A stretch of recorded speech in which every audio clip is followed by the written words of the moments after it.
The fact that his account was actually compromised makes it much worse, because we know then that whoever gained access to his contact list and sent out spam emails to his contacts also had access to all of his emails.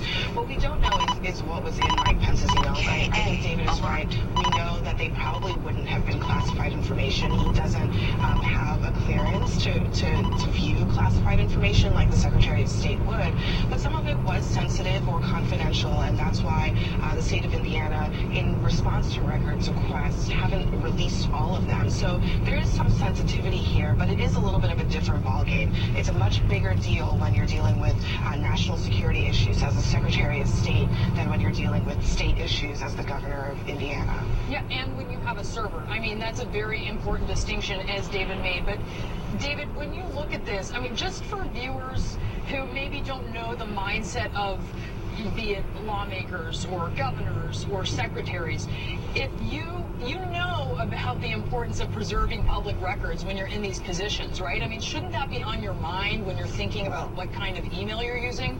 So as a matter of preserving public records and understanding that, in a sense, the information that you're dealing with and the communication you're having no longer really belongs to you, I do think that elected officials need to be more cognizant of that. I mean, look, I talked to members of the House and Senate on the Hill, and not all of them are up to speed or really think about this, yet others that I talk to, and that's why I bring it up, are very aware of the fact that as high-ranking or prominent public officials, their communications matter, and I know some senators that have told me they will not use email except for the most benign communications because of they assume that they're going to try and be penetrated by foreign spy agencies, and because of the seriousness of the information they're dealing with. And I still think it's strange all these years later that so many public officials have not sort of gotten used to the idea of what it means to be using email, what servers are you using, what systems are you using, and how sensitive is the information that you're talking about.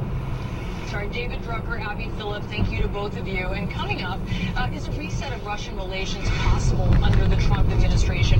Former CIA Director David Petraeus sits down with CNN. We'll give you his candid thoughts on Putin's motives and intentions. Does he really see the two countries working together? We're back in a moment.